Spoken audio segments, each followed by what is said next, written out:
Hi, welcome to the Josh Volinski Show. Oh, Mrs. Schwartz, I love what you have on the kitchen table. I'm almost sorry to be here. Today, we're going to discuss a little about myself, Josh Volinski, and I have two splendid friends here, Darrow and Arthur English. And we're just going to sit here and have a nice conversation while it's raining and pouring outside, and a bit icy, too. That's right, Josh. Josh, you've been a producer here for now how many years? About 6 years here. But actually, I started about 12 years ago. I was working, selling books on a very prominent street corner in New York, 86th Street and Broadway, which you can't do anymore because it was right where in front of Citibank. And this guy I never saw in my life comes over and says, "Would you like to be an assistant producer on my show?" And the first thing I said to him was, "Of course not. I don't know a thing about that. I mean, I'm surprised you even asked me." But when he came over the second time, I remembered something a friend told me. He said, when they ask you to do something in New York, always say yes. And if they don't like you, they can terminate you. But at least you have the experience under your belt. So I said yes.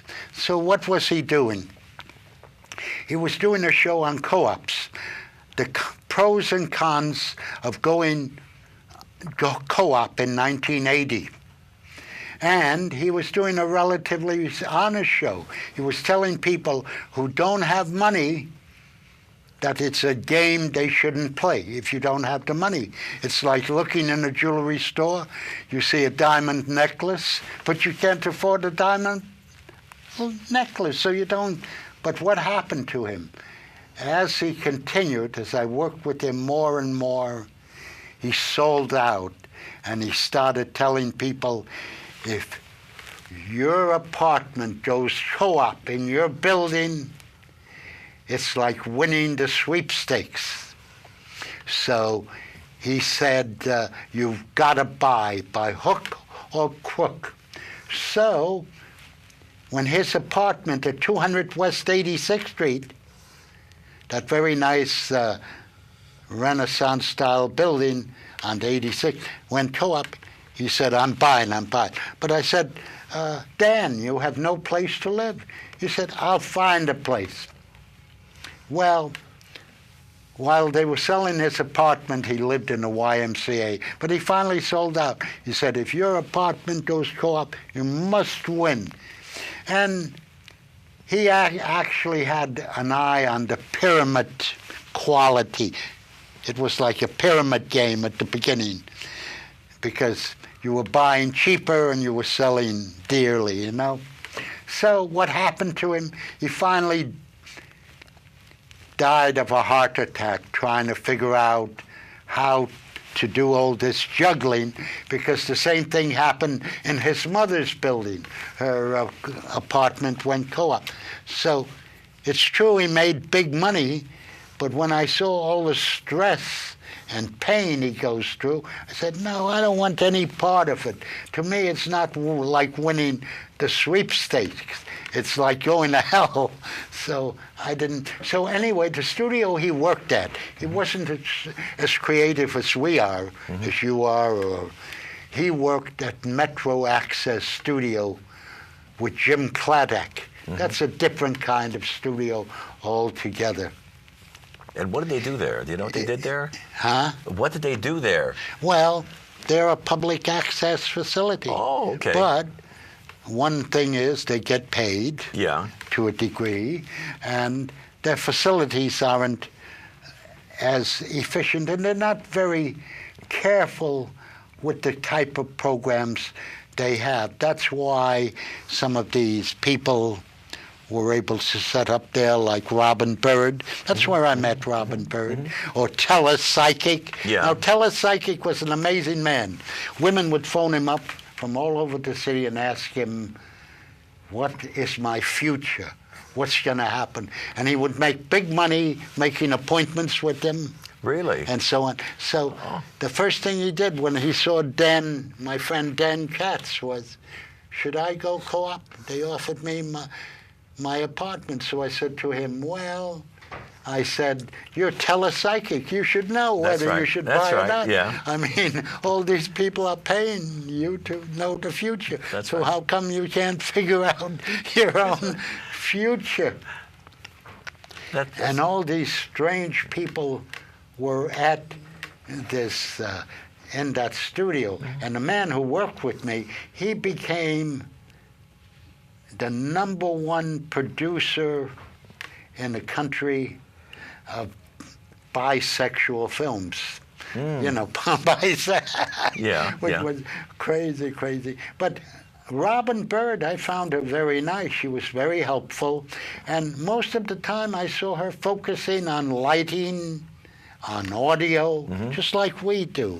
Yeah, just like we do on editing, that's what she was busy. And I admired her for that. Yeah. Where did they broadcast from the other studio? They are on 23rd Street. Yeah, but what networks did they broadcast on? Were they on public? Many of their programs were run on these channels. Oh, on these channels same also. Channels. Yeah. But also, Jim has a connection with Channel 35 too. Oh. So he also had what Harold classifies as paid access. Yeah. You know, and you make more money in paid. Yeah. A little more money. Yeah, Josh, what else have you done in your lifetime? Tell us about. Well, I fell into being an art teacher the same way. Yeah. I was over at Sue Robinson's house, who's a very talented artist.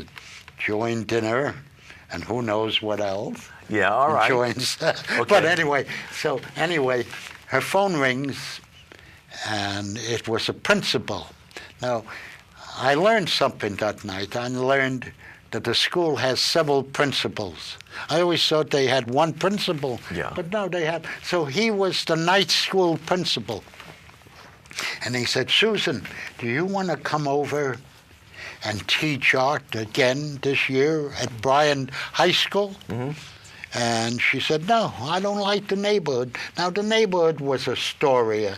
That wasn't too bad, Bryant High School. So she said, I can't come, but I have someone at this table who can come. And I get on the phone. First I said to Susan, Susan, you're nuts. I don't even have credits in education. I was like Miss Black. Yeah. You know, but that was long before Miss Black. I didn't know her name. Yeah. But I had no credit. I said, Susan, that's nuts. I don't even have credits in education. So I get on the phone. Gary Lindemann, who made his transition already, was on the other line, and he said only one thing to me. I thought to myself I'd be out in a few seconds. He said only one thing to me. He said, do you want a job?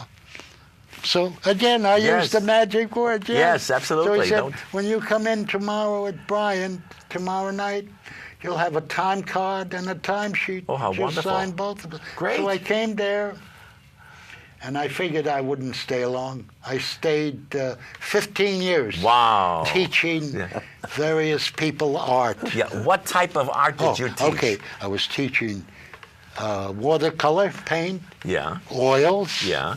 Cartooning. Yeah. And calligraphy. Oh. I was teaching those four. I'm good at those four things, teaching it to adults. And many of these people were fascinating. One person was an actor like you, Danny. And I thought he had been an actor all his life. And at the time, I saw him very, very many times. And he told me, you're the best art teacher I ever had. And he was a character actor. So I told him the pictures I had. He always was a sideman. He told me, he learned, he got himself an agent, he went to acting school, and he started when his children grew up. So he started acting, I think his name was Tom Fawcett or something. Mm-hmm. He started acting late in life and also doing TV commercials and so on. Yeah, oh, good. So I was teaching him to paint, and but I was saying to myself, Gary Lindemann is so careless.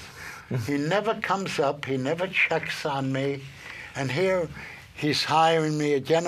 And I said, I don't think much of Gary Lindemann, never checks on me, never checks on my student. But one day when I was punching in, he said to me, is Lois, I forget her last name, Lois Saracella still in your class? I said, yeah. He said, well, you know, Joshua, she's my daughter. Oh, I said, oh, my. yeah? And she tells me... Everything. She tells me, you're better than any of the art teachers I had at the university. Oh, how wonderful. And so on. Good. So he kept me there 15 years until the program ended. Yeah, all right. You know. Okay. So I thought it would be easy to go anywhere. Yeah. And the only place I was able to really go was City College, because and be hired by the Finley Student Center, the Finley student. And the reason for that was there my main job was I worked in the university-owned bookstore. Oh, good. So at night, I put in time as a volunteer in the Finley Student Center, and they started an arts and crafts program. Mm-hmm. So at that time, the director of the arts and crafts program and the director of Finley Student hired me again as an art teacher, so I got a salary working at City College. Oh, that's wonderful. Teaching these skills too. Oh, and I did great. it for quite a few years. That's great. That's one. Go ahead, Arthur. You want to ask him some questions? Yeah. What was the...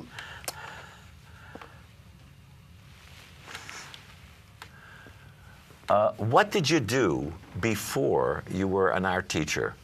Oh, well, I spent many years, and I should explain this. You know, a lot of people say you were a bookstore worker for many, many years, which is true. Yeah. But I was more than that. We worked for the university bookstores that were owned by the universities. So, for instance, nowadays, the universities hire an administrator to lease out the bookstore. And all the college gets is a commission or a small check. But when they own their own bookstore, they get 100% of the profits. Of the profits, right? Yeah. Outside of overhead. Yeah. Do you want to just tell us how this works? In other words, the kids go in and buy the books, and then when they're finished with them, they sell them back to the bookstore. Yes, at a much higher. None of this Barnes and Noble. Well, I shouldn't mention names of them. Okay. None of this nonsense that it goes on nowadays. We gave students 50% of the value of the books. Now, only an institutional store can do that. So if you paid $50 for the books, you got $25 back. That was good. And then the college turned around and sold the books again for the normal value of the $50? Yes. And that's how they made their profits? That's right. And also, we had special events. If you were a professor, you could have a book party, and we would pay all the expenses. And we had many parties for students, and we had a record department. Mm-hmm. Today it would be a CD department. Yeah, right. CD and a DVD and whatever, yeah. My manager was one of the big brains, was wonderful in public relations and advertising. He put me in charge of having autograph parties. So I had Pete Seeger. Oh, I had wonderful. Joan Baez. Oh, how wonderful. I had Yaffa Yarkoni. Yeah. Remember Yaffa Yarkoni? No. I had Josh White Jr. Yeah.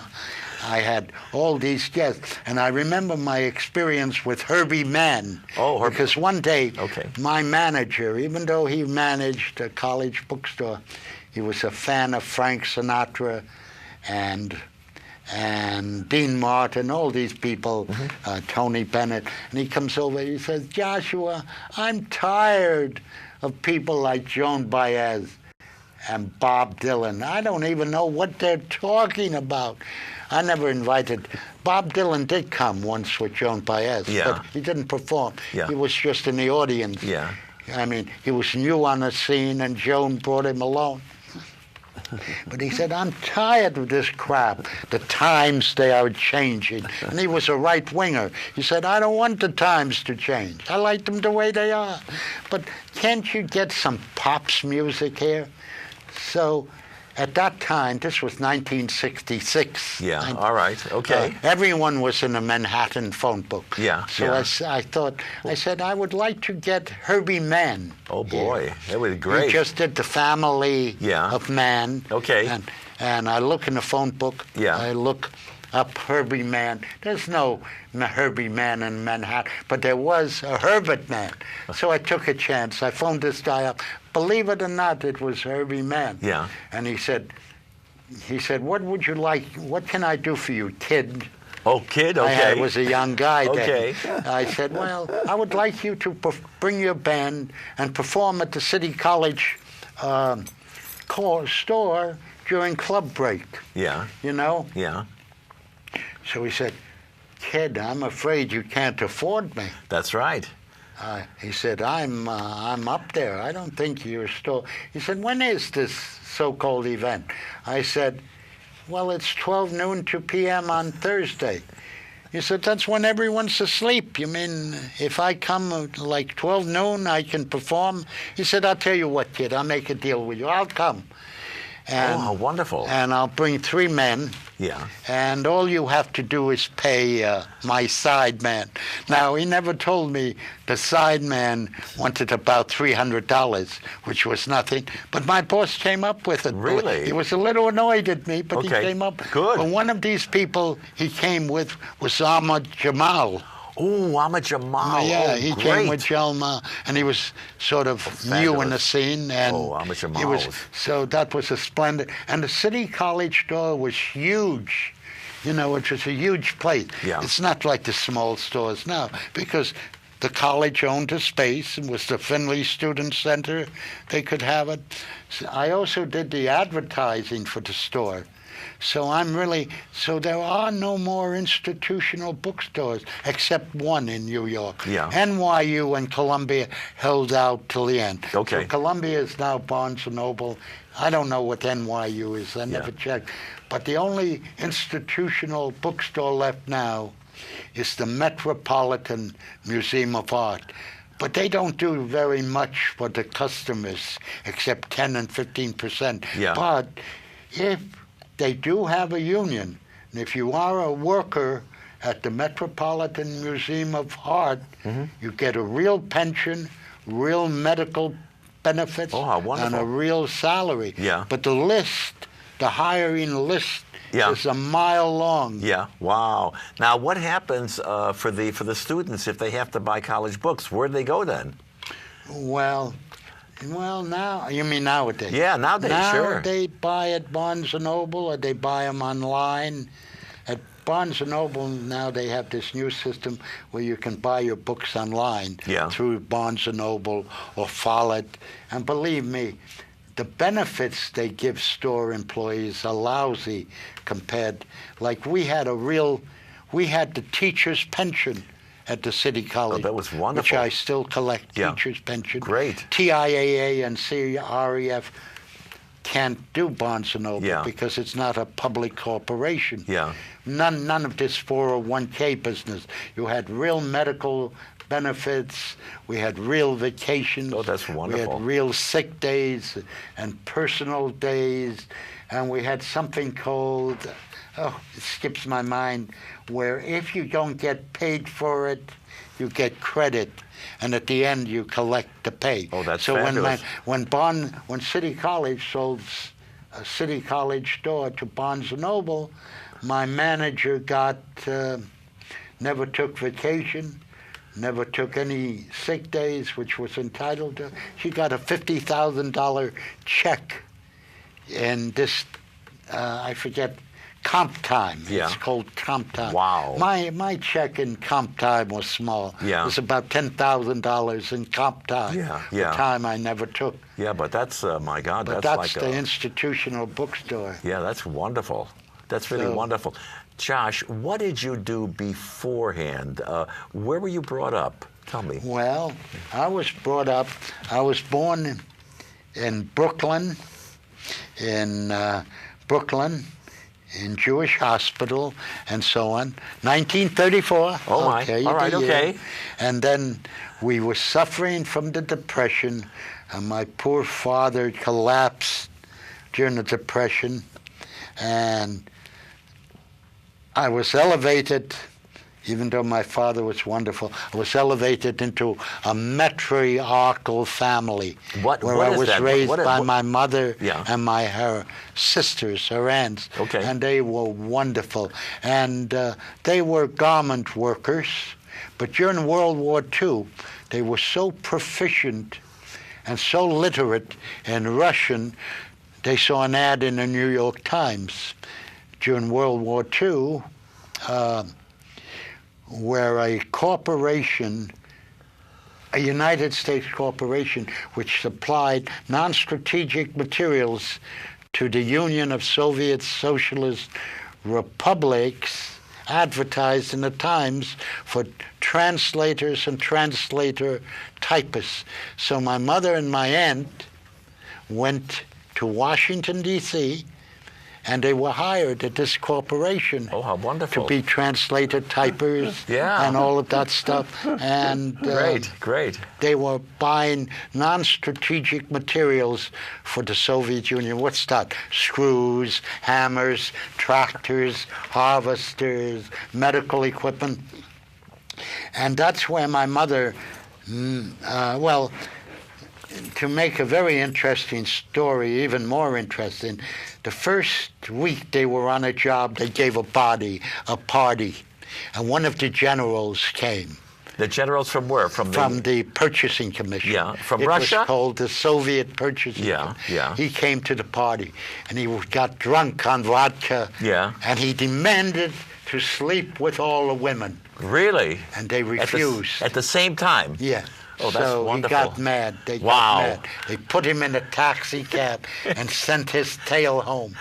So the next day they come into work, they were all fired. They all had pink slips. So I don't know what they said in that year, but they said, my aunt said, you can't fight City Hall. But my mother said, this is unfair. They can't do that. So she went to his superiors, which was at the consulate, and told them the story. Yeah. He said, Wow. okay, put it in writing. She put it in writing. They investigated and kicked the guy upstairs. Yeah. Fired him, rehired my mother Oh, good. and my aunt, redoubled the pay. Yeah. And then they became translators and full-time typists. Yeah. So that's when they met LaGuardia. Oh, LaGuardia, all right. remember, after he was mayor of New York, Yeah. he became the head of the United Nations Relief and Rehabilitation Administration, which supplied non-strategic materials to the Allies. So my mother would go around with LaGuardia and Russian engineers and buy these supplies for the Soviet Union. So they went to Youngstown, Ohio, and they wanted pipes, and this magnet, this United States steel magnet, said to LaGuardia, we won't sell you this stuff. And LaGuardia said, why? He said, because we do not sell our product to communists. So LaGuardia said, wait. He said, first of all, he said, I thought we were fighting Hitler and Mussolini. This is 1945. Okay. We were right. fighting Hitler and Mussolini. Yeah. I thought the Soviet Union was our allies. And he said, second of all, these pipes are not for communists. Mm-hmm. They're for women who have wells, who have to walk down 5 flights, pump up water for cooking and washing, and then come back upstairs. Well, would you believe it? The man refused to sell them those products. So when my mother translated what the Russian engineers said to LaGuardia, they said, you know, we have a system where you can't sell Coca-Cola and their products in the Soviet Union. Yeah. And they hate us. Yeah. So they won't even give you a piece of their hair or a fingernail. Forget about them. But he never sold that to. So they kept that job till the end of World War II, when the Russians said to them, you know, the war is over, and if you want to continue in this job, you have to become Soviet citizens. And they refused.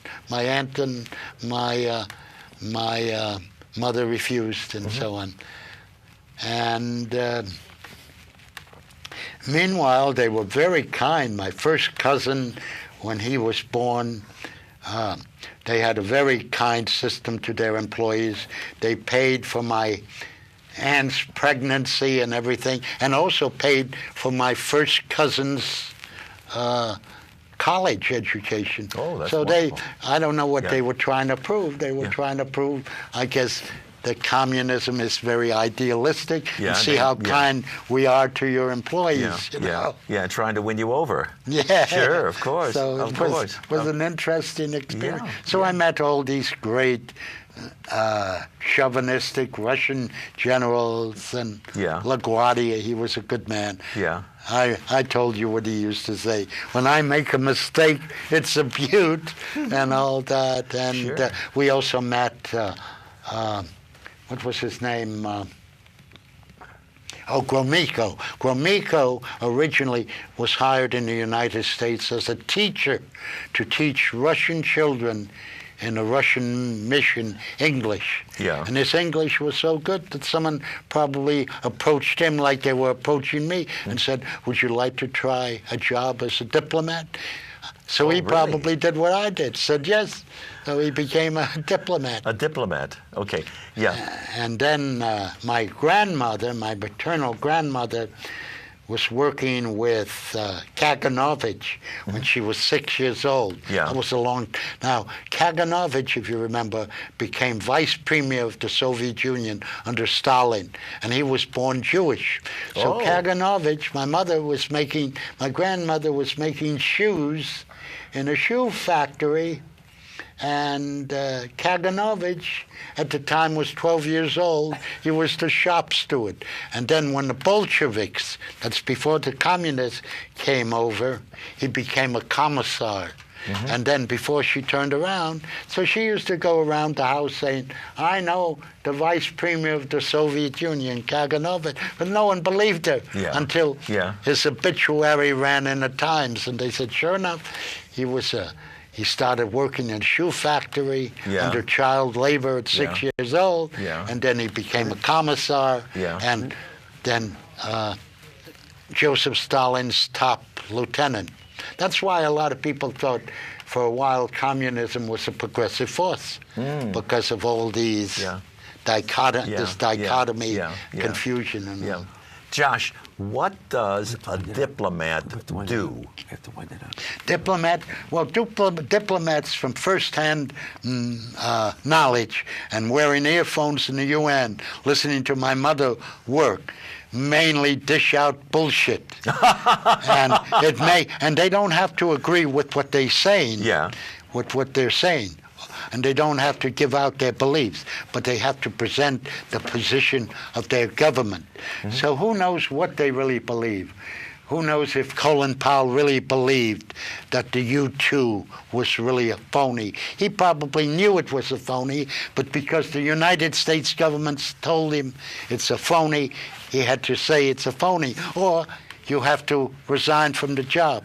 So that's what diplomats do. They're phony. Like Harold, they asked Harold to be a diplomat. He said, I don't want to work as a diplomat. That's bullshit. You know, for a non-government, that's disgusting, you know. Wow. So, yeah. How much time have we got left? We got... We're out! Hello. Is this a wrap? The studio wrapped? Yes.